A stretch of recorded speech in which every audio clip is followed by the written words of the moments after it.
Having the library card is handy, because we actually did that research right over the computer. You go into the Trumbull website, go to Reference USA, enter your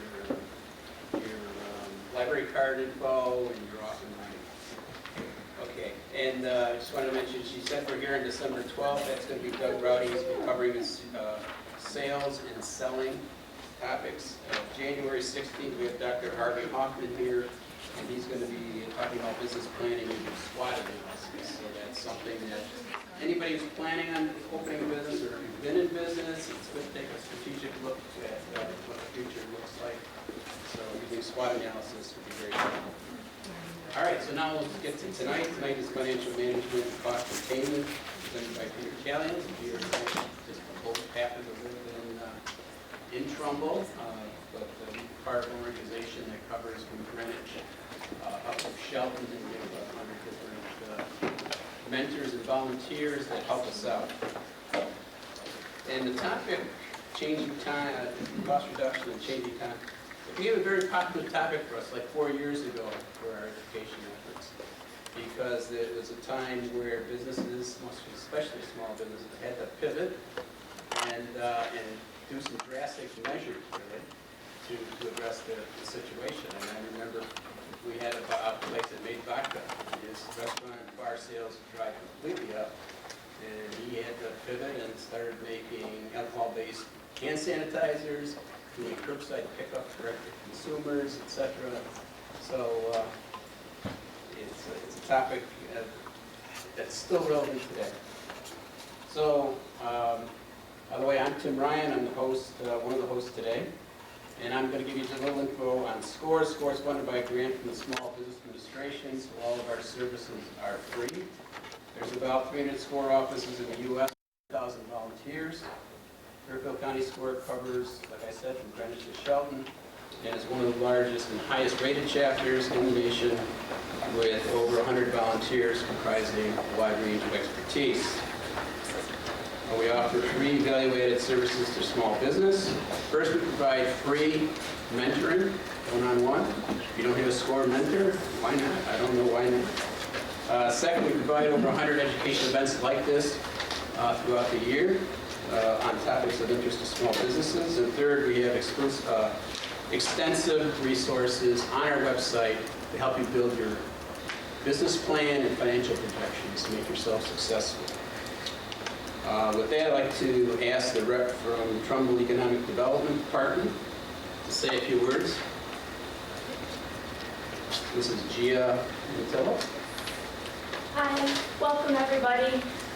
Thank you for being here tonight. My name is Gia Mantillo. I am with the Trumbull Economic and Community Development Department as their administrative assistant. Our director, Rena Bachelor, will be joining us shortly, and thanks you all for being here tonight.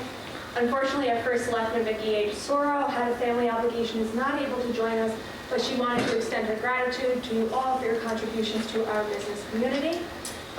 We are very happy to have you here tonight to explore financial management and cost containment methods. I want to thank our partners, the Trumbull Chamber and SCORE, for helping make this happen, and SCORE runs fabulous programs. We have catering from Lobo Ray's Kitchen tonight. Please help yourself. We have several sandwich options back there as well as salad. And then please know that our office is always open to you. We are here to answer any questions, concerns, direct you to free resources, and just support you to the best of our abilities in any way that we can. I left some business cards for both myself and our director at the back table there if anybody wants to connect directly or is interested in opportunities within the town. And that being said, I hope you enjoy the program, and back to Tim. Thanks, Gia. And just a note, I know a lot of you aren't from Trumbull, but most towns and cities have an economic development department, and it's a resource, a free resource that everybody should tap into at some point. They had an event, by the way, at Trumbull Marriott last Friday, 180 businesses in the area, and they announced 496 new businesses started in Trumbull in 2023. It's huge. At least a couple hundred over prior years. So there's a lot of good things happening in Trumbull and good things in the future. I know Trumbull Center is going to turn out really good, I bet. Okay. All right, and for now, I want to ask the chamber representative, Fred, to come up. Fred, you want to say a few words about the chamber? Sure, my pleasure. Thank you. Hello, everyone. My name is Fred Petrossi. I'm chairman for the Trumbull Chamber of Commerce. We thank you all for being here tonight. We look forward to the presentation. The Trumbull Chamber of Commerce is part of the BRBC, the Bridgeport Regional Business Council, which is comprised of the Trumbull Chamber of Commerce, the Bridgeport Chamber of Commerce, and the Stratford Chamber of Commerce.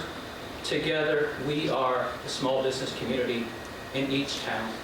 We are thankful for the opportunities to get to know some of you and look forward to getting to know the rest of you if you're in our communities. Please feel free to reach out to myself or anybody from the BRBC or the Trumbull Chamber later tonight for information about the chamber. We look forward to a great presentation. Thanks for coming. Thanks, Fred. Okay, so let's get started. Peter Talian's expertise is in financial analysis, improving cash flow, budgeting, operations, and team management to inspire others to do the same. He also started his own business 3 years ago and is dealing with the challenges of growing his own small business. So Peter, why don't you take it away? Thank you very, very much, Tim. And good evening, everyone.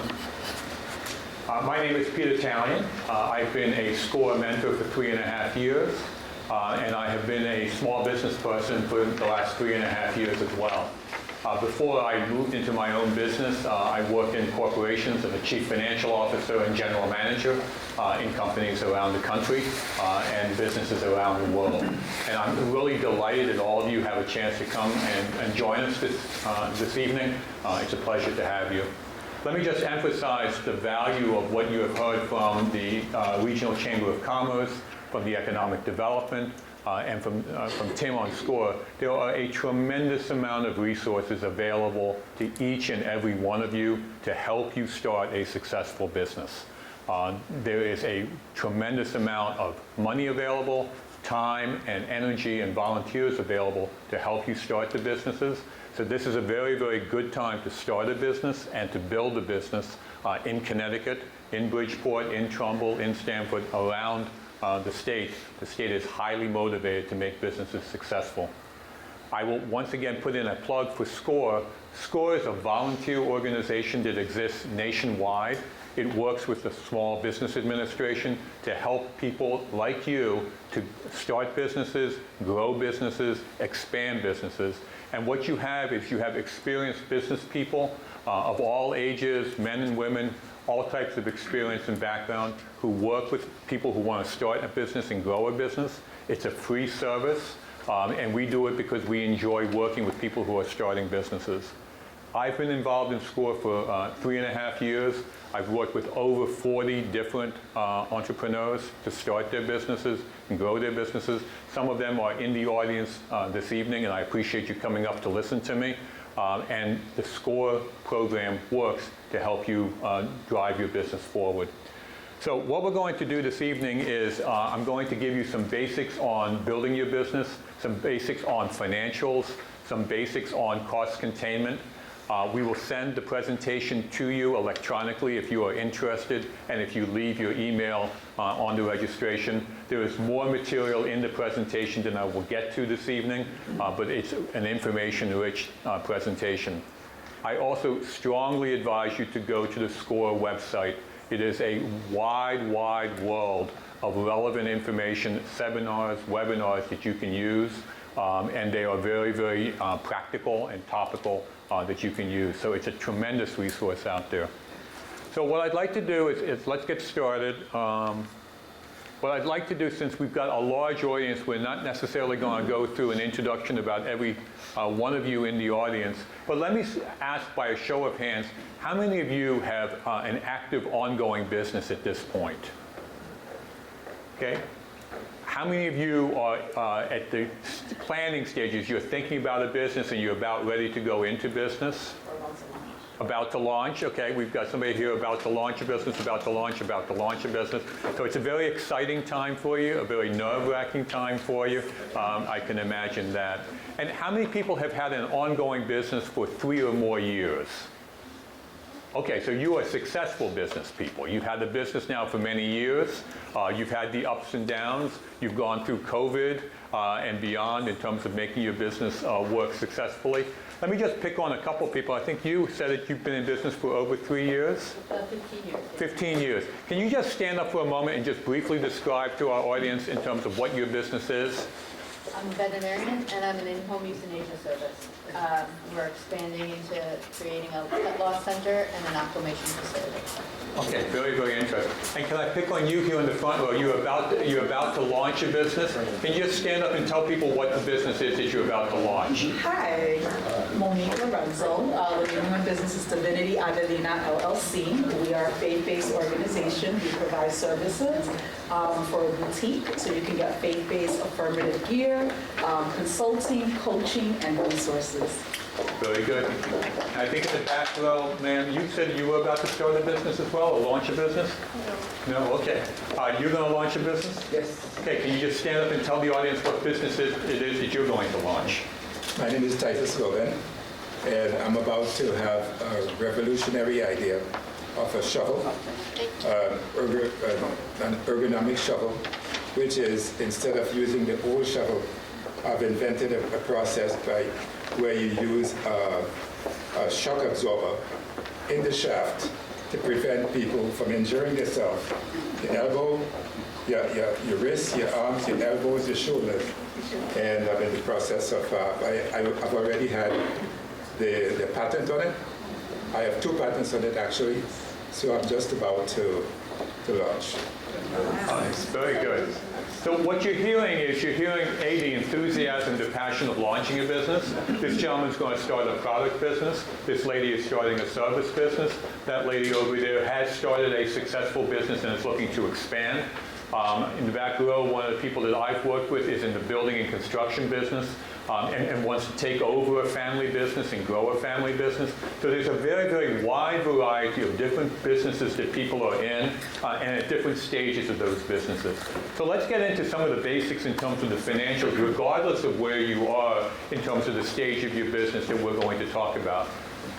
Let me just, before we get there, I'm going to pick on 3 people again. What would you specifically like to learn this evening? And let me pick on you, Sir. What would you like to learn this evening? I guess I just came to learn a little more about the business. I just feel I actually left my job when COVID started. I literally, a week before I left my job, and then everything closed up. So Right. it was a little scary time to start the business, but you know, every day, every year, I see the business doing a little more, but it has its ups and downs. But this year, I could see a little more stable, like money-wise and cash flow. Okay, so it's a little stable business, and you want to learn kind of how to keep things stable and keep Yeah, I it want to try to keep it a little bigger, you know, and grow it successfully. You, Sir, what would you like to learn this evening? How to get more funding. Okay, money. Money, how to get more money. Okay, we'll talk about that in terms of how to get some more money. And you, ma'am, what would you like to learn this evening? You're eating, okay. Yes, last row. Yeah, I'd like to learn more about, effective marketing. Like I have a business that requires to attract people to come in to my business, and there's something else. Okay, so marketing and sales, how to drive sales. Yeah. Okay, and marketing. Okay, so let's get to some of the basics, and we'll work to cover each of those areas that you have. I will pause periodically to take questions. So if you've got questions, then I will continue to call on people in the audience. So this is not the time to look at your phone. So the purpose of what we're doing this evening is to help you become a more savvy financial manager. Not every small business owner is a money management expert. Most of us who are in business are not money management experts. We need to learn that. We need to hone those skills. We need to get the tools in terms of how to run our business successfully. I'm going to touch on a lot of different issues quite lightly. As I said, we're going to have this presentation available to you, so the details you can get when you get the presentation via email. I'm going to touch on a number of ideas to get you guys thinking about different aspects of the business and some tools and techniques. The principles that I'm going to talk about are universally applicable to a lot of different businesses. Business is business in many ways, so what I'm going to talk about should work for your specific business, whether it's a service business, whether it's a product business, whether it's a construction business, regardless of what business it is. And I hope that by the end of the day, you walk away with at least one new idea. So as you're driving home in your car back to your house, you at least have the opportunity, oh, I learned one thing, I'm going to think about that, I'm going to work on that, I'm going to talk to somebody else about it. And I'd also like to challenge you is, there's very many business people in this room. On your way out, see if you can meet one new person who might be somebody that you can work with. I did. I met Steve at the beginning of the meeting, and we're going to start to work together in SCORE, so you can start to meet some people as well. I think that will be very useful. I want to get you thinking, and as I said, there's a lot more information from SCORE. So in terms of financial management, the first thing I'm going to talk about is knowing your numbers. This is a key. As I work with entrepreneurs, as I've worked with 40 different entrepreneurs, you have to know your numbers. And let's talk about what that means in terms of knowing your numbers. You need to understand how your business is doing financially. Why is it important to know your numbers, and why, when you work with a mentor, or you work with somebody at a bank, or you work with somebody at the Economic Development Organization, or you work with the Chamber of Commerce, they're going to ask you over and over again about your numbers. They're going to ask you the basics. Are you making money, or are you losing money? And it's okay, you can be losing money and you can work to turn that around. If you're making money and you want to continue to make money, as this gentleman talked to us about, then you want to continue to understand what your numbers are and whether you're making or losing money. You have to understand at the very beginning, do you have enough cash to keep the business going? The rule is most businesses fail because they run out of cash, or they don't have enough cash to begin with. This gentleman here in the front row said, I'm here to learn about how I get cash, how I get funding. Running out of cash is the #1 reason that businesses fail. You can put an awful lot of time and energy and sweat and tears and passion, but if you don't have the cash, you're not going to get very far. And we'll talk a little bit about that. And even if you have the cash, do you have enough to fund your growth? Do you have enough money to buy the equipment, to buy the tools, to buy the raw materials to grow your business? And are you able to receive a market wage or a dividend? Many of the entrepreneurs that I talk to, I say, how's your business going? And they give me the numbers. And I say, are you profitable? Are you making more money? And they said, yes. And then I ask them the question, are you paying yourself? Oh no, I'm not paying myself. And I've run into entrepreneur after entrepreneur that is not paying themselves.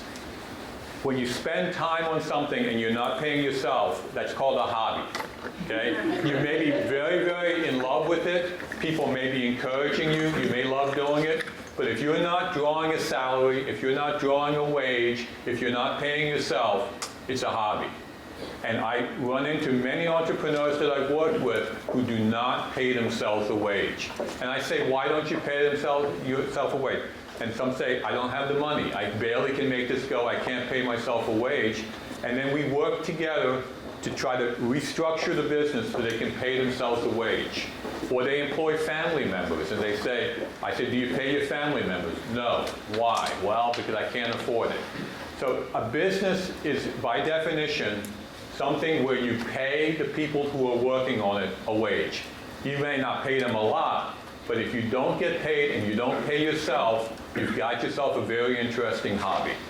And that's one of the key aspects of thinking about your business. You have to structure the business in a way, you have to have funding for the business, you have to organize it in a way so that you make money.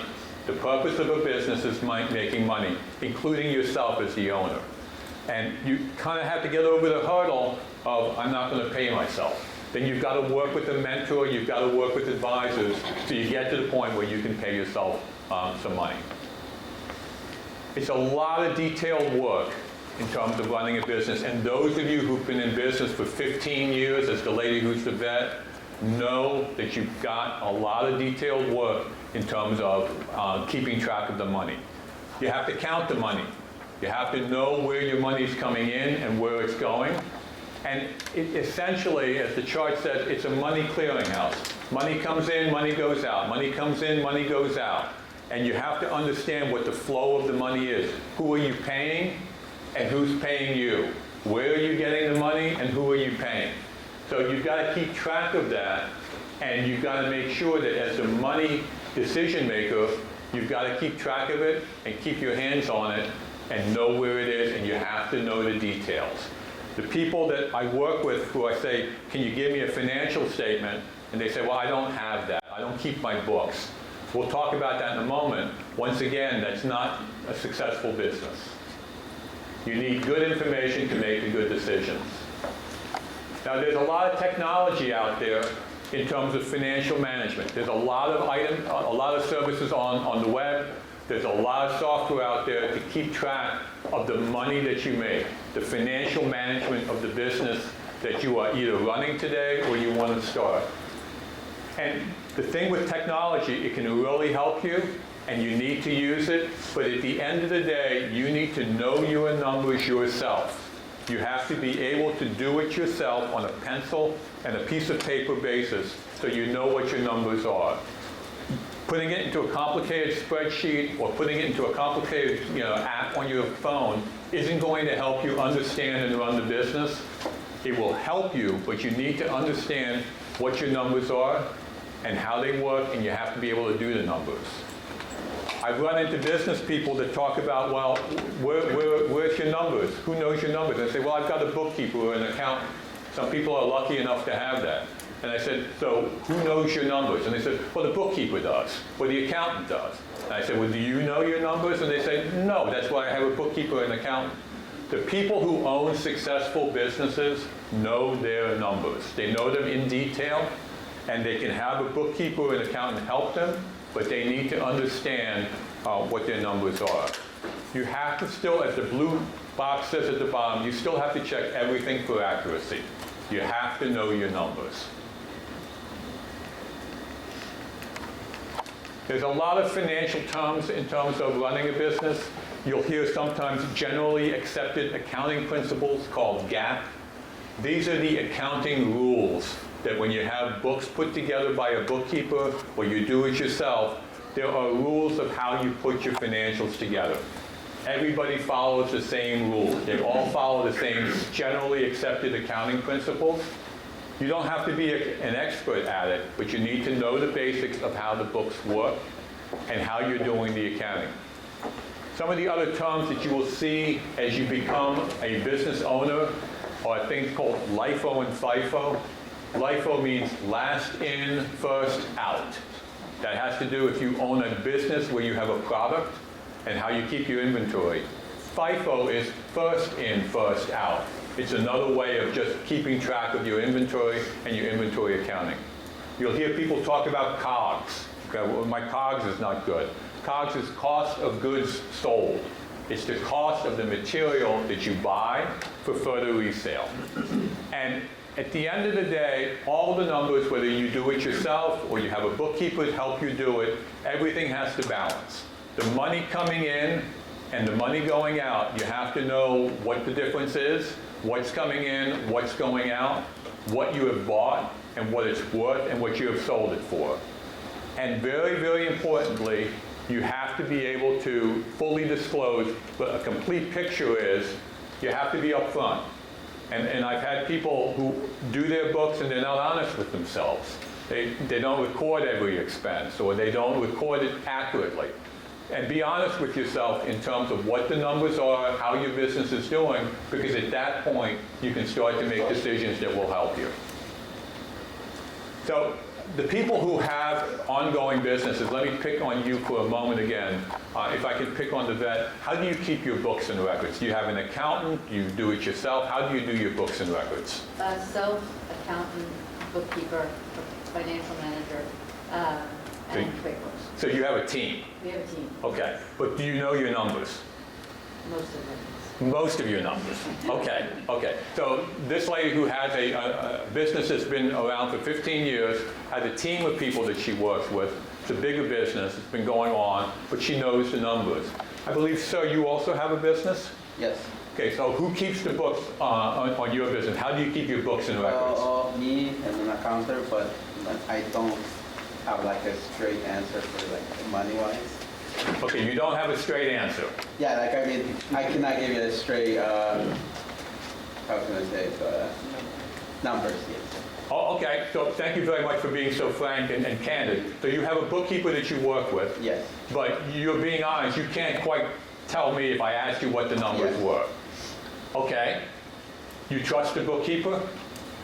Yeah, I think so. Oh, okay. So this is a very important point in terms of trust. If you don't know the numbers and you're running a business and you're trusting a bookkeeper, you have to trust the bookkeeper.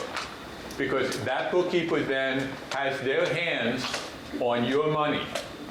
And you've got to trust them, and you've got to make sure that you understand how the money's coming in and out so that somebody doesn't walk off with your money. But that's a good answer. Who else is running an active business in the room? You, sir.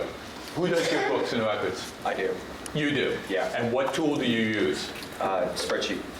Okay. Keeping everything in a spreadsheet. I have an accountant, a CPA, but I know my numbers. You know your numbers? I know my numbers. And how long have you been in business? About a year.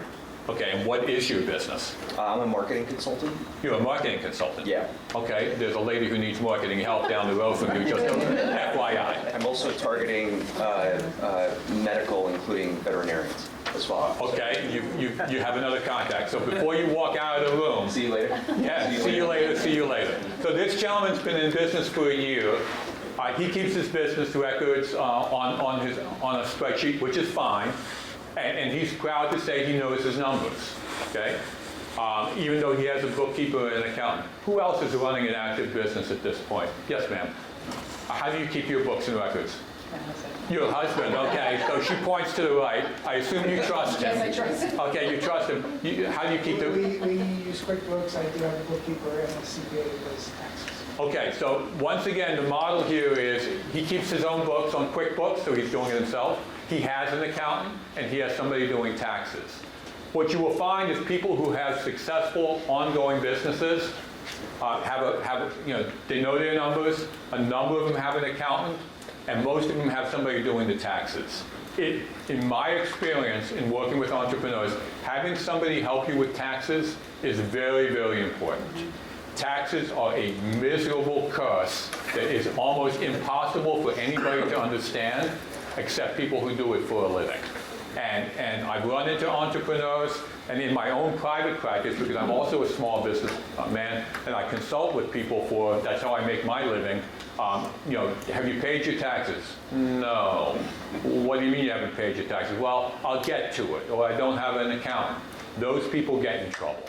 So having somebody to do your taxes, once you start to make some money, is something that is worth spending money on. Yes, ma'am. So when you say, what are your numbers, can you flesh that out a little bit? Like, what does that look like? Is it just profit and loss? Or are you asking for a specific number? Like, if somebody were to give a real answer, obviously fictitious for the moment, what's the response? Okay, so the response, if you ask me about my business, okay? What are your numbers? Okay, what are my numbers? Okay, so I would tell you I run a consulting business, so I bill by the hour, okay? So I would tell you how many dollars a year I bill in terms of billable. I will tell you what my expenses are. I have to pay office expenses. I have to pay other types of expenses. I have a simple business because I'm just a consultant. However, if I have a more complicated business where I am making something, like this gentleman is going to be making shovels, what he's going to talk to you about is what he is selling. He's also going to tell you the cost of the material that he has to buy. He's going to tell you how many shovels he has sold. He's going to tell you how much he has made on each shovel. He's going to tell you how much inventory he has, how many parts does he have in order to build the shovels. He's going to tell you what he's paying for the rent of the space that he is using to put the shovels together. He will tell you how many people he has working for him. He will tell you the wages of what those people make. He will tell you like that how much money he has in the bank. He will tell you like that how much people owe him. He will tell you like that how much money he owes people. And he will not need to look at more than one piece of paper to know all of this because he has the numbers in his head all the time. So And we'll get to that in a moment. How many people watch Shark Tank on TV or have ever watched Shark Tank on TV? Okay, Shark Tank is, in my view, a great training ground. It's fun, it's interesting, it's fast-paced, it's real life. So if you are thinking about starting a business or you are in business, I would recommend watching a few episodes of Shark Tank. What is common on Shark Tank? The people get up, there's always a little bit of razzle-dazzle. They come in and they do something strange. But then in about 5 minutes, they have to answer question after question after question. And to this person, do they know their numbers? Oh boy, do they ever know their numbers. They know every single number. And they are ready to negotiate for investment, and they're ready to make trade-offs, and they know their business. They know where their business has been and where their business is going. But what is really impressive about Shark Tank, and we'll talk a little bit about it a little bit later on, is people know their numbers. They really, truly know their numbers, every aspect of it. So what we talked about is different ways of keeping track of your books. The gentleman here uses QuickBooks. The gentleman there uses spreadsheets. There's a very, very wide range of different tools that are out there that can help you keep track of your numbers. And you can do it on a spreadsheet. You can do it on a piece of paper. You can do it however is most comfortable to you. I would pick it easier. QuickBooks is not simple to use. So if you are just starting out, and this gentleman is shaking his head, he agrees, that gentleman is using a spreadsheet. Everybody says, well, you're going into business, get onto QuickBooks. My experience with entrepreneurs is use a spreadsheet first and keep it simple. QuickBooks is not easy to use for people who are just starting out businesses. It is a complicated, it is an expensive system. And for people just starting out in business, start out with something simpler. I run my business on Quicken, on Home Quicken. That's what I use for my business because it's simple, it gets the job done. As you grow your business, you can take it to a spreadsheet. If you're really big, you can do QuickBooks, but it's a complicated machine. So there's a lot of different tools out there that you can use. I would pick the simplest tool and the simplest way of keeping track of your numbers. And here it is. Have you ever watched Shark Tank? Knowing your numbers is knowing your business. Those people that have watched Shark Tank, raise your hands again. Who has watched Shark Tank? All right, who's your favorite shark? I don't remember. Mark Cuban. Mark Cuban is your favorite shark. Okay, your favorite shark. Susan Corcoran. Barbara Corcoran? I don't know if she's still on. Oh, I thought it was Susan. Yeah, but Corcoran, yeah. Corcoran, okay, very good. All of them very, very sharp, very, very successful, very demanding. Everybody puts on a little bit of an act, but you know, a great show to watch in terms of knowing how to start a business and a successful business. So let's take a little bit, now we're going to get into a little bit more detail so you are familiar with some of the buzzwords, some of the language of business. Sometimes when people talk to you about your business, they're going to ask you for a profit and loss statement. This is also known as an income statement. This is also known as a P&L, okay? And just so that everybody in the room is on the same page, a profit and loss statement starts with revenue. This is what you have sold. These are your sales. This is the money coming in. This is your revenue. The cost of goods sold is the cost of making that revenue. I'm going to pick on the gentleman again in the shovel business. His cost of goods sold are the parts that he is using to put the shovels together. It's the handles, it's the scoop, it's the shock absorber, it's a lot of other things. Also in cost of goods sold is the cost of his space that he rents to put the shovels together. If you have revenue less cost of goods sold, that is called gross profit. That is how much money you are making on each piece of items that you're selling. In the case of the marketing business that you have, the gentleman has a marketing business, it's a little less, it's a little simpler than that because your cost of goods sold, you know, if in a consultancy is usually pretty low. And then you have your operating expenses. So this is everything else in terms of running your business. In my case, I run a consulting business. My operating expenses are the insurance. I have to have business insurance in order to operate. So business insurance is an operating expense. I've got to pay for the electricity of my office. I've got to pay for paper. I've got to pay for subscriptions and memberships that I have as a consultant. Those are all in operating expenses. And then you take gross profit less operating expenses, that is your net income. And very many times people talk about EBITDA, which is a really complicated collection of letters. EBITDA means earnings before interest, taxes, depreciation, and amortization. For small business people, I would ignore it, okay? It is not relevant, it's not important. If you sell something, you have to pay for the cost of what it costs to make it. That's the cost of goods sold, less your operating expenses. You come up with your net income to get the EBITDA, and then you've got to pay the government taxes, okay? And you've got to pay your taxes. And remember, if you're a small business person, you need to pay taxes on a quarterly basis. There are estimated taxes that have to be paid on a quarterly basis. Work with somebody who can do the taxes for you, because you don't want to pay penalties for not paying your estimated taxes. The other thing that entrepreneurs that I work with don't spend a lot of time on is sales taxes. In Connecticut, there are sales taxes, and you've got to file your sales taxes either monthly or quarterly. I'm a consultant in Connecticut. I have to pay sales taxes on clients that I have in Connecticut, but my clients outside of Connecticut, I don't have to pay sales taxes on. Okay? So you've got to know your sales taxes as well, and you've got to file your sales taxes on a monthly or a quarterly basis in Connecticut. And you've got to pay your income taxes on a quarterly basis. After you've paid your taxes, you're left with profit and cash flow, and that's when life really becomes fun, because you're making money. In that, either cost of goods sold and operating expenses, as I said earlier, you've got to pay yourself. Okay? If you're making money and you're not paying yourself, you've got to pay yourself.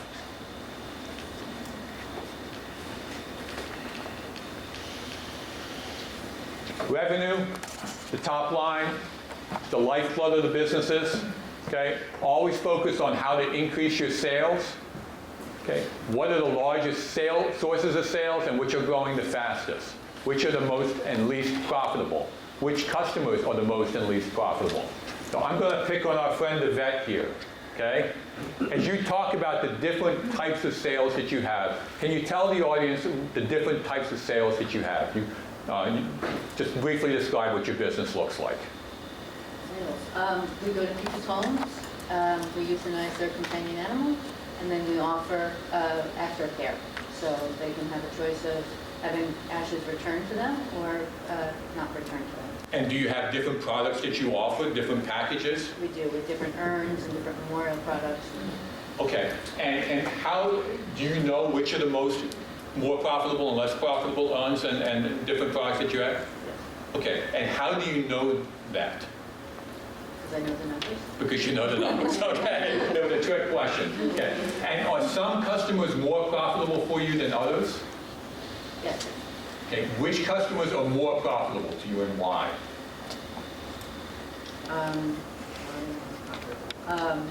They spend more money. They spend more for more items. Okay. And when you're selling to them to get them to spend more money on more items, what's your basic sales pitch? So if you came into my home, why would I spend more money with you than perhaps this gentleman would spend with you? Would I want to buy a fancier urn, or would I want more services, or what would I do differently? Right. It would be buying more memorial products, a fancier urn, just upgrading everything. Okay, and so that's a more profitable customer for you. Okay, and you have a marketing business. Do you have different customers that are more or less profitable? Yeah, definitely. So companies that are larger and have bigger problems, essentially, will pay quite a bit more and ask for quite a bit more hours. Okay, so do you charge the same for every customer? No, not necessarily. So, well, for if it's just hourly, yes, my hourly rate is my hourly rate. I also offer workshops. So if you are a startup, for example, and you don't know how to grow, right? So a lot of the CEOs that I talk to, something that's very, very common is they say, we don't have a growth strategy, we're just trying lots of things. So I will come in a 5-hour session and Right. teach you step by step how to do that. So that's a very different cost model. Okay, so that's a second example, as those of you in the audience who are starting businesses or thinking about starting business, of different ways of selling, different ways of pricing, different ways of delivering services to people, depending on what their needs are. The gentleman who's got a marketing business, if the client has a real big problem, then he just doesn't do a couple of hours of consulting, he does a all-day seminar, which is more expensive. The lady here who's running the veterinary business and the grief business for pets, depending on what the particular client and customer wants, will be able to sell them more expensive or more items. So if you start to think about revenue and start to think about sales in terms of driving sales, one of the things that successful entrepreneurs do is they decide which are their more and less profitable customers, and they target those customers so that you can drive additional sales. I believe you, ma'am, in the back, have a business as well. What is your business? It's a franchise. Okay. It's an art education franchise here in town. So we have a studio, an art studio, but we also we contract with small schools to bring up curriculum, so we're a part of the school day in several small private schools as well. Okay, so it's an art education business, and it's got a variety of products. Do you have more or less profitable products? Okay, so describe to the audience what one of your more profitable products is. I would say more. The schools. The schools are more profitable. Yeah, probably because we contract with the schools. So here in Trumbull, St. Catherine, when we have kids go to St. Catherine, our program is what those kids are learning in grades K through 8. Okay, so that's very consistent revenue for us because it's a monthly fee that we get paid. We Right. pay that for that because it's very predictable. We know what our margins are. In the studio, the margins, it's variable because it's based on traffic in the studio. So if we do a birthday party, for example, we know that 10 kids minimum is got to be what we hit, but over that it becomes exponentially more profitable because it's a per kid charge. We're not paying necessarily for another instructor. Our rent isn't changing if more kids show up, so that can become highly more profitable as the volume increases. Okay, so that's an example for those of you in the audience in terms of if you first cover your basic costs, then every incremental, every additional customer that comes in is almost pure profit. So those of you who are creating service business, and the more people you have come in the door, obviously you're going to make more money after you get the initial set. So that's another example of knowing who your customers are and what the profitability. Different customers bring different levels of profit because you are satisfying different needs. Let me pick on my friend Danny here who runs a construction business. The conversations that we've had are some jobs are more profitable than others. Can you just spend a moment, Danny, talking a little bit about the construction business and how profitability varies in your business?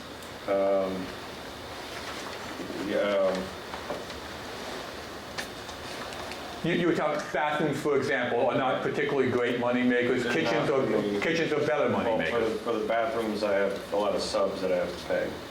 So, I have a plumber, I have the sheetrock guy, tile guy that I use. For paying them out, it ends up, while the actual cost of the job is a lot higher, I'm not making as much money.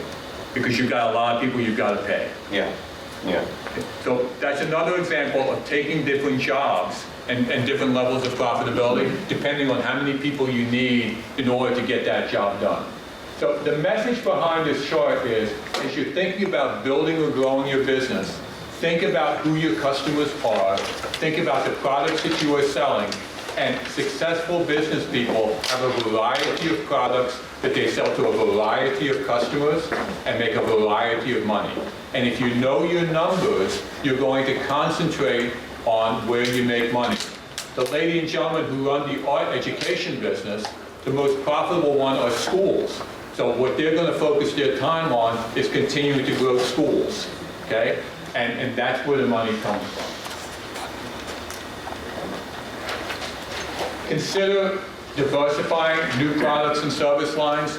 I believe the lady who's the veterinarian and grief for pets is thinking about expanding the business. You are thinking about different service and product lines, different locations.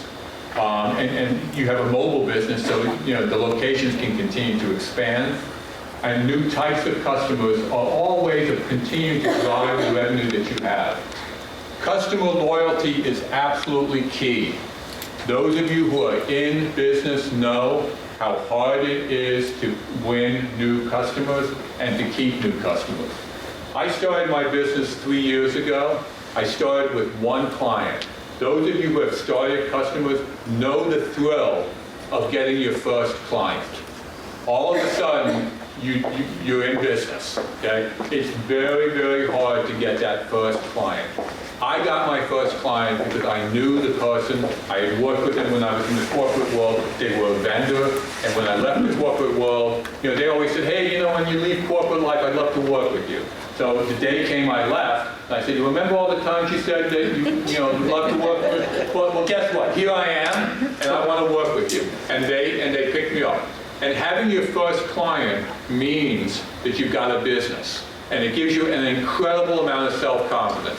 I think when you started your business, you still remember who your first client are. I still got it. Okay, I would tell you, everyone who runs a successful business knows their first client and will remember their first client forever, because that's what gets you started. My first client, 3.5 years later, is still an important client. So I've made it a practice never to lose a client. And what does that mean? It means you've got to bend, you've got to adjust, you've got to make sure that the client is happy. And all of you running successful businesses know that you've got to keep that first client and the second and the third, because the reputation continues to build. And that is very, very important. The other thing that I learned as a consultant was to set my price at a level that gave me a decent return. I set a fair price. And I got the fair price. So, when you're bidding to schools, the thinking is, well, if I just sell it a little cheaper, I'll get more business. And I have found, and most entrepreneurs have found, if you set a fair price and you stick with it, it's going to help you in the long run. I run into entrepreneurs that have set their first price too low, and you can very, very difficult to make it up. They underprice themselves at the beginning, and it's very, very hard to make that up. So what I have learned in working with myself as a small business person and with the entrepreneurs I've worked with through SCORE, set a fair price and stick to it. You may not get every customer, but those customers you weren't going to get anyway. So, set a fair price. So on revenue, the keys here are diversify, customer loyalty, what their desires are, what they don't want to do for themselves. How many of you guys are in the service business? You provide a service. You do. What's your service business, sir? Providing homes for the homeless. You're providing homes for the homeless? Yes. So tell us a little bit about what that is. That's fascinating. So basically what I do is I get in contact with all the social service agencies and go over to the shelters, and what I do, I look for owners, and either I rent. Right now I can't buy yet, right? So it's just basically I'm renting from owners, and as long as they're okay and they're allowing me to convert their home into a shared living space, that's pretty much it. And how do you make money? So the money comes from these nonprofit organizations, or sometimes the government pays out, and it's on a monthly thing. So either the clients I get paid from the clients, but through their SSIs and things of that nature. And are you making a profit? Right now, I'm not making anything yet. Okay. I don't have a property as of yet. So okay, but that's what your business is going to be. Correct. I mean, it's already established and everything, and I've got clients already, but I just don't have a place to put them as of yet. I'm Okay. still looking around for. I understand. Okay, property. great. Who else runs a service business? I mean, you're running a service business, you're running a service business. Ma'am, what is your business? I'm a graphic designer. Okay. I think so. Okay, meet the marketing guy right behind you. Yeah, right. Hi, marketing guy. I know, right? What is your graphic design business? Well, For corporations, for institutions, who are your customers? different nonprofit corporations, transit districts. It's a Okay. range of clients. Okay, and you bill on an hourly basis or on a job basis? It depends, sometimes hourly, sometimes by the project. Depends on what works. Okay, Yeah, I'm okay. pretty flexible with that. So a lot of service businesses in the room, they're a little easier to start in a number of cases, and there's a tremendous demand out there in our community for people to provide services. You know, today I had somebody help, cut down a tree for me because I couldn't cut the tree down. There's lots and lots of service opportunities out there. Talk about, just for a moment, in terms of revenue, the different channels out there, in terms of how you can sell your product, either directly or through a distributor. It becomes more complicated if you're working through somebody else in terms of the sale. If you've got a slightly larger business, you can ask employees for ideas. How many of you in the room have employees? Okay, you have employees. So what's your business? I have an architectural mill shop. So we make custom furniture and cabinets for Okay. commercial and residential projects. Okay, so, and we'll get to employees. And how many employees do you have? I have 10 on payroll and generally another 5 or so on 1099s. Okay, so you're running a big business. Yeah. It's a big business. When you've got 15 people working for you, that's a big business. All right. So we talked about how you drive sales and how do you know if your customer is profitable. Let me just ask you, sir, in the business that how do you drive sales? How do you get new business? How do you expand your business? Do good work. Okay. Do you remember your first client or customer? I do. Okay. It's past, but I know them very well. Okay. Yeah, just do good work and they keep coming back. And then make connections with new clients. Sometimes my clients move to other companies and they bring me into their companies. Okay, so one thing. And are some of your clients more profitable than others? Yes, because they're bigger. Okay. Sure. But if I look at it as a percentage bigger, that's down to me as to if I price the job correctly. Okay. All right, so we're going to get to pricing in just a moment, and we'll come back to you to use you as an example in terms of pricing jobs correctly. All right. In terms of knowing your numbers and what you need to know as a business person to keep your business healthy and growing, let's talk a little bit about fraud. Have any of you in your business run into a situation of fraud? Okay. Why don't you talk about, without getting into the specifics, tell us a quick story about fraud in your business. Because this is a lesson for all of us who are in business in order to pay attention to trusting and verifying. One of the basics. Briefly tell us the story of the problem you ran into. My bank account was drained of... Your bank account was what? It was drained of money from wire fraud. Okay. By an employee or by some... No, don't know who, but they took out $90,000. Oh my golly. And I got back 20. Oh my golly. So what are there any lessons that you can tell the audience in terms of what you learned from that? Yes. Give us one or two key lessons. Get good insurance. Okay. And you've got to look around for good insurance on that. Use multiple bank accounts rather than just one. Okay. And be smarter than what I was. Okay. You're humble. I know the story well. I'm his close friend. It's verifying the fraud, not picking up the phone and assuming that it's your credit card company on the phone, that an employee of yours misused a credit card. Right. Hang up, get the number that you know with your bank and call them directly. Right. Don't wait for them to shift you around and say, oh, click this link, and that's kind of how it's a very scam that's going on in all different genres of not just small business, but that type. So the lesson here is know who you're talking to. The guys who are trying to steal money from you are very, very smart, very, very clever, and unfortunately quite successful. So lesson number one, know who you're talking to, clearly. Number two, have decent insurance. Those of you who have businesses, do you have business insurance? Do you have business insurance? Do you have business insurance? Do you have business insurance? Okay, so as you're starting a business, this is something else that, as I work with entrepreneurs, they don't always do, have business insurance. I'm a consultant. You wouldn't think, well, why does a business consultant need insurance?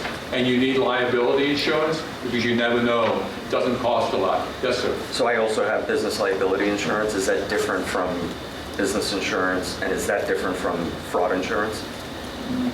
I'm not an insurance agent, but in my experience, the answer, it's all the same. Okay. Okay, you need insurance for the business, and this is not just that you have a liability policy on your house. This is calling up an insurance broker that sells you business liability insurance, which should cover fraud, should cover a variety of different things. And so as you're thinking of starting a business, as you're thinking of building or growing a business, having business insurance is part of what you need to do. You, sir, you have do you have business insurance? Okay. If you don't have business insurance, talk to a business broker and get insurance, because fraud happens, people suing you happens, and it's a bizarre world out there. Having insurance is a key part of what, as you build your business and grow your business, you need. Quick, just check. The business insurance that I had to get wasn't so much to cover fraud. It was more or less for the people that are going to be staying at the homes if anything happens. Right. You know, that way they won't be able to sue the owners and fall under my business and stuff. Exactly. So you've got a particular variety of the business that you're in. Absolutely.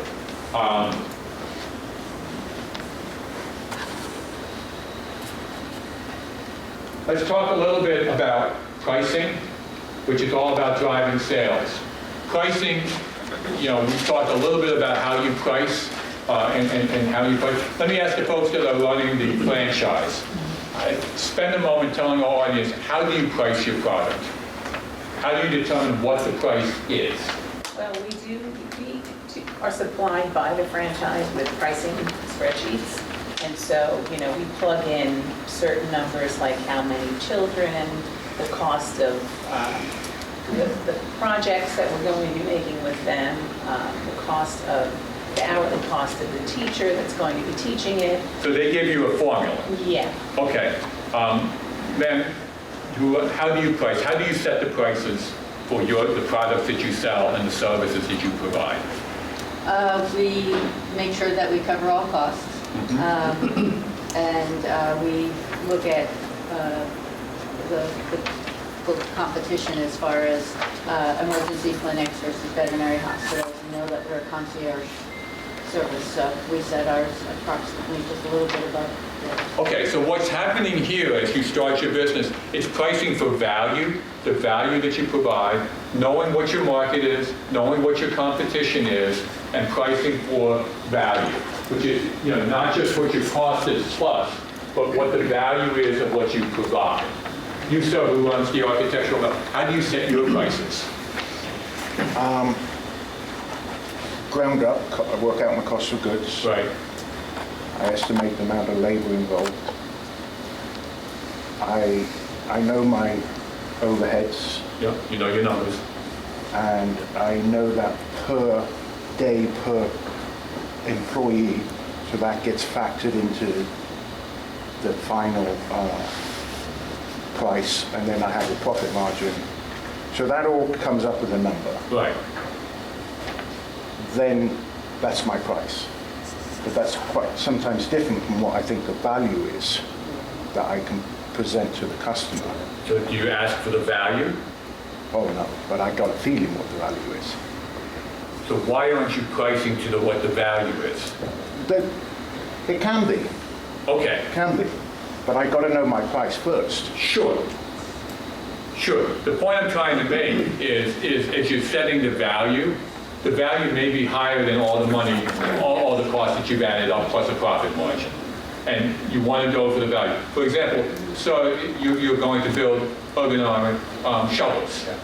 So one way of setting the price is just add up all the cost of what you've said and add the profit margin. But if this is going to prevent people from ending up in the hospital with back injuries and so on and so forth, there's a value there. So you may be able to set the price that is more than just the sum of the cost.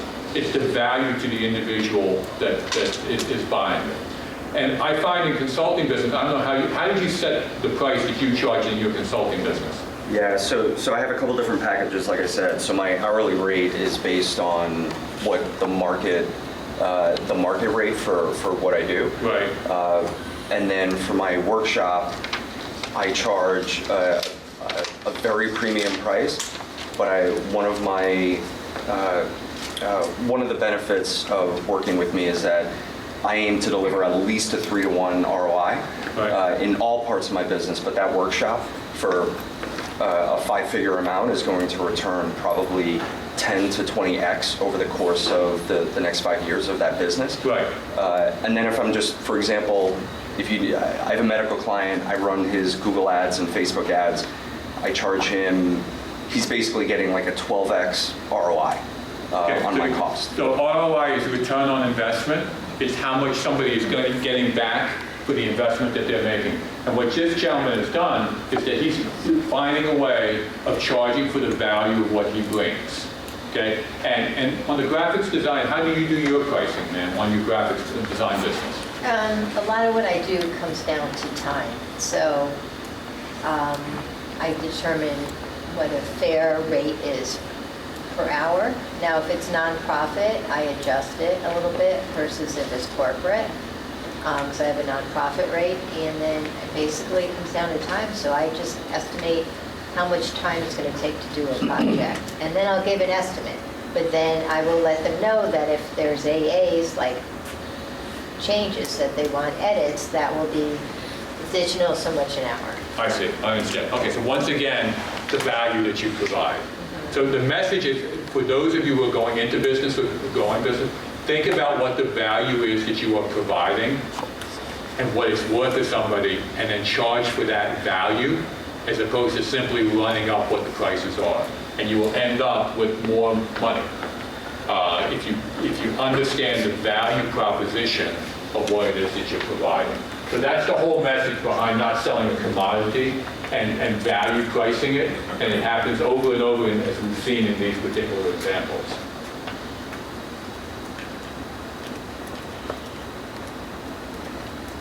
We talked about this. How you set your prices, we've talked about that as well. So let's talk about cost of goods sold and what it is and how you manage the cost of. So this is primarily those of you who are in manufacturing. We'll go through this fairly quickly because there's not a lot of folks in the audience who are manufacturing. The cost of goods sold, if you're making something, is the cost of the items that you are making. The gentleman who's making shelters is the cost of the different metal parts, it's the cost of the shock absorber. The gentleman who runs the architectural millwork business is the cost of materials that he has and the cost of the different things that go into his final product.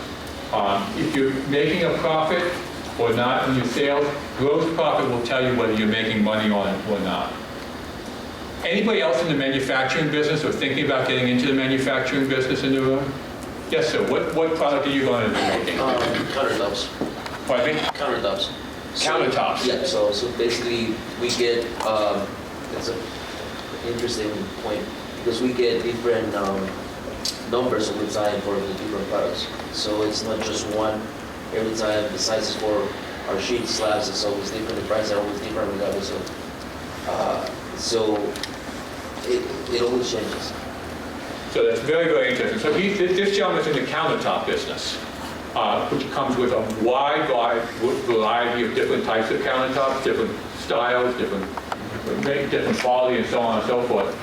So how do you, and you have an active business, so how do you make sure that you make money on what it is that you sell, given that you've got such a variety of product that you sell? Basically basing the final number, I guess, on what the cost is and the time that it's going to take us to fabricate. Not because it's the same, for example, granite doesn't fabricate the same darker color granite versus a lighter color granite, it takes a little longer. So we go into the timing of fabricating that part in particular until we get to the house. All right, so that's very interesting. So you have, what you're talking about is the time it takes to fabricate it, which sounds like it's more important than the simple raw material cost of the counter. Okay, so those of you who've ever had a kitchen done and can't believe that you're spending $20,000 on a countertop, now understand what's going on behind the scenes. There's a variety of different types of counter types out there, but what's driving the price is your fabrication time. Basically. Okay, are you making money as a business? Sometimes. Okay, let's just start. Why only sometimes? Because our time in the timing of fabrication sometimes takes twice as long than the planned one, so then we're losing money at that point. So why would you run it, given that you're an experienced businessman, why are you running into problems in terms of estimating the fabrication time? Basically, relying on people. Our job requires one guy can fabricate, install, and do the whole 9 yards, I guess. But if anything, if you don't have a good guy to come up with the product or finish the product on time, then you're screwed. So you need one guy for the sew, one guy for the hand fabricating, and 2 or 3 guys for installation. Okay. So if we miss one of those points, then we're usually late. Okay. Or behind. Okay, so this is a great example. This gentleman manufactures countertops, and he's being real honest with us. Sometimes he makes money, and sometimes he doesn't make money. The times he doesn't make money is because the guy he's working with may have come up with a bad estimate, or the fabrication takes longer. So what his business is focusing on is gross profit, which is what he sells the countertop for, less the cost of the countertop. And it's not just the material, it's the cost of fabricating it. So those of you in manufacturing businesses, it's not just the value of the materials, but the cost to take that material and make it into a product. What's very interesting, as this gentleman has said, is it really varies depending on the quality of the staff that you have that is doing the manufacturing. Right. Okay. Yes, question? Yeah, this gentleman brought up a really good point. That gap that you were talking about earlier, when you're talking about like doing the accounting and everything. So one of the business that I have is auto repair. Mm-hmm. And I'm going to also compare it to somebody in the back here, I heard construction. Mm-hmm. So when you're figuring that out, cost of goods sold, it's not only the parts that I'm purchasing, it's the labor. Exactly. And with the construction, it's the material and the labor. Absolutely. So I find a lot of times with GAP, they put the labor, just wages, like for everybody in the business. Right. Right? And that could be confusing to a business owner because some of that labor is actually part of the cost of goods sold. Does that make sense? I understand. So the question is some accountants are simply lumping all the labor into one line. Right. And what you very correctly pointed out, labor in a manufacturing or an auto business or a Construction. needs to go into at least 2 different buckets. One is the labor that's associated with your cost of goods sold, and then it's the labor associated with running the business in expense. Right. And Person on the phone. Absolutely. Like that. The person, so my recommendation, talk to your accountant and have them do the extra work to split the labor out so you know what your cost of goods sold is, and you split the labor into cost of goods sold labor as well as just office expense. And the reason you want to do that is that once you look at your gross profit, okay, and if you have an accurate gross profit, it will drive what your pricing is. Okay, and you'll successfully be able to price because you've got your labor in there. So gross profit, cost of goods sold is more than just the material. Cost of goods sold are the people that take that material and convert it into a product. If you're running an auto parts store or an auto repair shop, it's the labor that is related to fixing the cars. Right. Yeah, the technician. I think you raise a great point, and it's a point of knowing your numbers and having your accountant do the numbers so that they work for you. A lot of us are afraid of our accountants. Oh, he's the accountant, it must be right. Okay. Have the accountant give you the financial statements in a way that is useful to you, and it won't violate GAAP. I can assure you that. An excellent point in terms of what you want your accountants to do. So let's go on from that to the next section briefly we can touch on is spending. This is expense management and basics. So we've talked about those of you who are running service businesses, who are running graphics design businesses, who are running marketing businesses, who are running, a lot of different things. Is on spending, you've got to pay attention to your spending, obviously. You've got to pay attention to not just, if you're running a countertop business, okay, you have to pay attention to the cost of the countertop. But I'm sure this gentleman is not sitting in an office with lots of fancy chairs and things like that. You have a decent office, you have no office? It's in the car. It's in the car. Okay, a lot of people's offices are in their car, okay? A lot of people's offices are in their homes, okay? So the message here on spending is if you want to make money, you've got to pay attention to all of your expenses. I worked with a company down in Texas, and these guys were flipping houses. They wanted to get into house flipping. I'll tell you the end, we were winding the business down because it didn't work. But they wanted to get offices. They wanted to do this. They wanted to do that. And I recommended that they didn't, but they did. And all of a sudden, they've got a drag of expenses that they've got to cover. So those of you guys who run your businesses out of your car, out of your bedroom, out of your basement, you're doing your best to minimize what the spending costs are and what they call overhead costs. Overhead costs are costs that belong outside of the immediate need of your particular business. That's the fancy office. That's justifying that you need to lease a car in order to have, something to drive around with on your business. Those are all types of expenses that are not going to help you to become profitable until you become a very, very successful business. Some other spending tips that we recommend are buying consortiums, other trade groups or industry groups that you can buy through to reduce your overall costs. Used assets. When I ran companies, large corporations, all of our computers were used. Okay? We bought remanufactured computers. And I was running a $100 million business, and we were buying used computers. Why were we buying used computers in a big business like that? Because they were half to a third what a regular computer were, and they did the job. So used equipment is something that I recommend that many of you think about as you're thinking about buying assets and making investments. It typically comes out pretty well for you. Who buys used equipment here as opposed to new?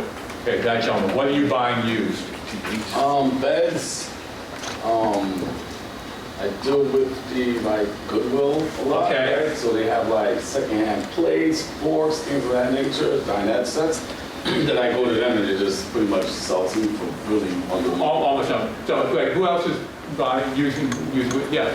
Garage sale stuff and Goodwill and get a lot of office supplies and that. Okay, from used stuff. Excellent. You're buying used. We furnished our entire studio almost completely with furniture that we got from a school that was they were refurnishing the entire school. They were going to put in the dump. So.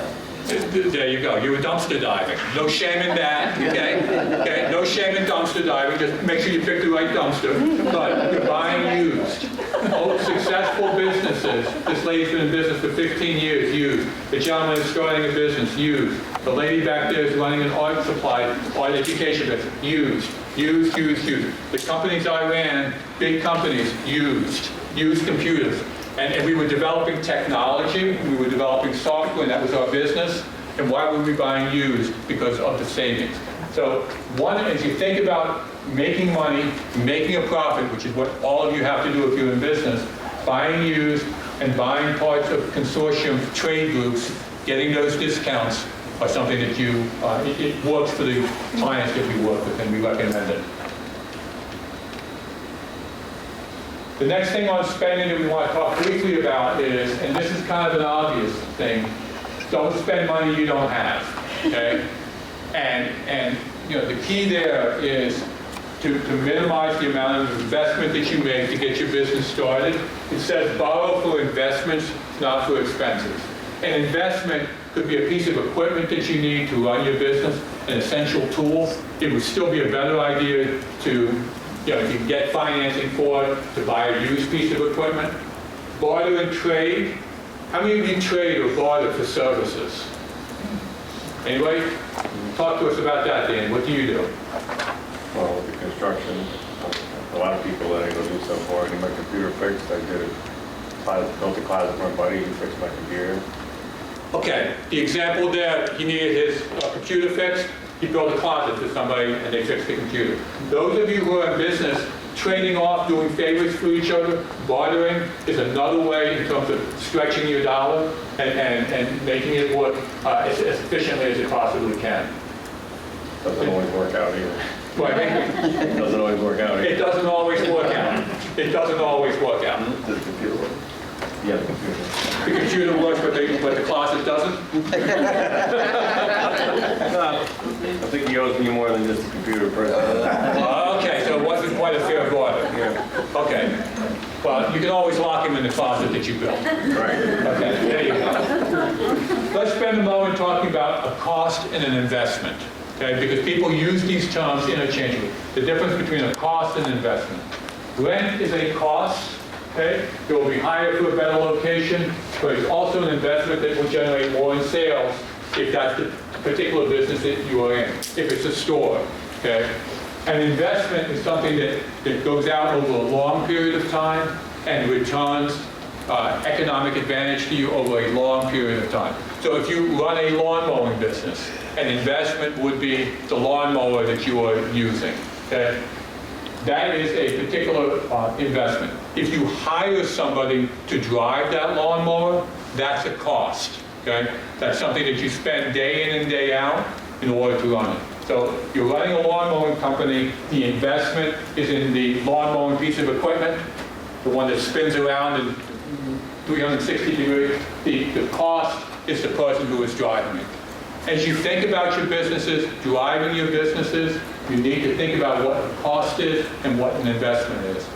Have you had to make investments in the granite business that you have? Give us an example of an investment that you had to make.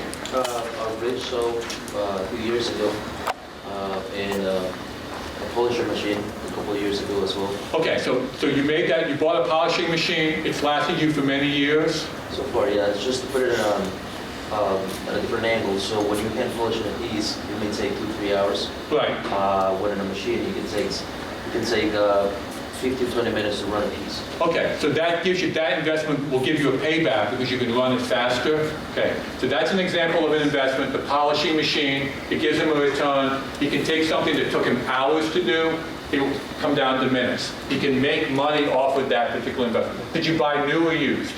The polisher we bought used after buying the first machine new with high interest being the first purchase. Right.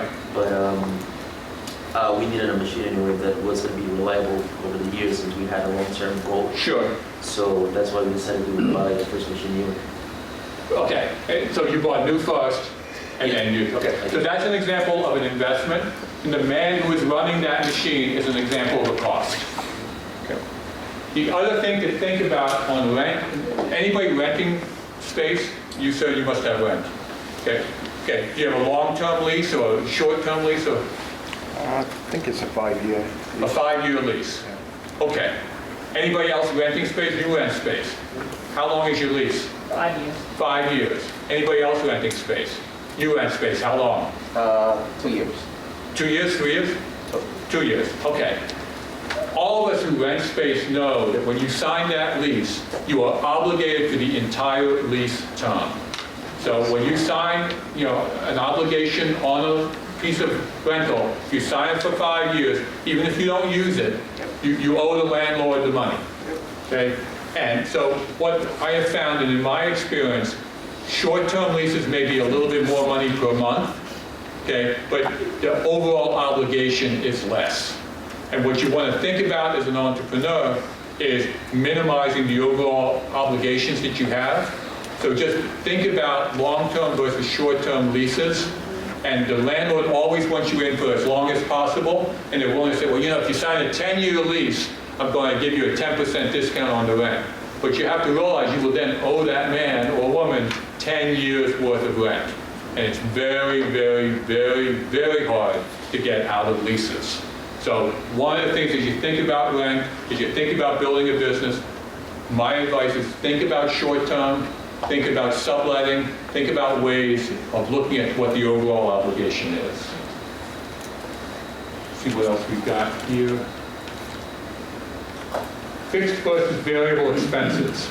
A fixed expense is something that you buy and it's like and it stays with you year after year after year, and you really can't get rid of it. A long-term rental is an example of a fixed expense. If your business goes up and down, you still owe the landlord the money. A variable expense changes as your business goes up and down. So a variable expense is if you have a business goes up, you spend some more money. As the business goes down, it's less money. It's variable. It changes with what your revenue is. So as you think about your business, think about what is variable and what is fixed. And what you want to do is you want to minimize your fixed costs. You want to be able to scale your business up and down as your business goes up and down. So we got about 5 minutes left. I want to end on time. Let me just get to some summary slides. I recommend that you look at these in more detail when you get home and have a question. Let me just spend one moment on staffing. How many of you folks employ other people? You do, you do, you do, you do, you do. Okay. Employing other people, is it the gentleman who runs the mill business, is it easy or hard? It makes my life easier. Right. But it's stressful. Yes. I got used to it, but yeah. Okay. It makes it easier. Sure, you don't have to do the work. Yeah, but I'm not scared of doing it. I used to do too much. Right. Those of you, any of you here in the room thinking of hiring additional people or hiring your first employee? You're thinking about it. I'm thinking of paying my daughter. Okay. She's 13, but she's the most responsible person in the house. Okay. So, That's to do some admin.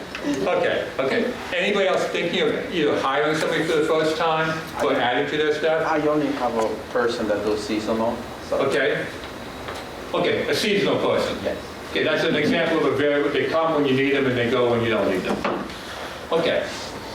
There's a lot to be involved in terms of staffing. It's a whole different world when you have a staff. As you're starting a business or growing a business, a lot of times you think, I need to get somebody, I'm too busy. And sometimes you need to, but just be aware as you're thinking of adding staff, and those of you who have staff, it has to be done thoughtfully. And you have to spend the time thinking about how, and you who run the auto repair business, you know that for a fact. It must be difficult finding trained technicians, keeping them, and everything else like that. So you need them to grow your business, but you've got to be thoughtful in terms of how you do it. So we talked about insurance already. We talked about taxes. Let me go through these. There's a lot of material in the presentation. Okay, a couple of summary slides that I think that we want to talk about. Consider, try not to commingle. One point that I haven't talked about, commingle your business and personal money. If you're running a business, run it like a business. Have separate bank accounts, set up your LLC, do it right, and do it right from the beginning. I've dealt with entrepreneurs that have mixed all their money into one giant pile of money. It becomes very, very confusing. It becomes very, the taxes are hard to do. You don't know how your business is doing. Your significant other gets mad when the money isn't there. So there's lots of reasons. So message number one, when you're starting a business, and SCORE can help you with how to do this, set the business up right from the beginning. Get the LLC or other corporate structure set up. Pay your sales taxes. Open up a business account. Do it right from the very beginning. It will save you a tremendous amount of worry and heartache at the end. Those of you who run businesses, do you have separate accounts, I would imagine? Yes. Yeah. Okay. So that's number one off of the summary sheet. This one is a key point on this sheet. Saving money is just as good as making money. This goes back to buying, for example, used equipment. This goes back to bartering. This goes back to trying to make deals with other people in your industry. Every dollar saved has a multiplier in terms of how much you have to earn to have the equivalent. You know this. When you save $10 at the grocery store, it's the equivalent of making $12 or $13 because you have to pay taxes and everything else on that. It's the same way in business.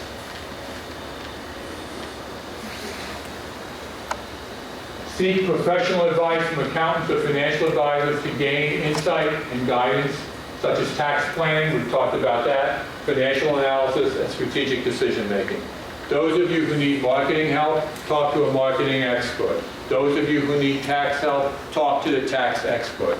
Those of you who need to understand how a lease works, talk to somebody who has that expertise.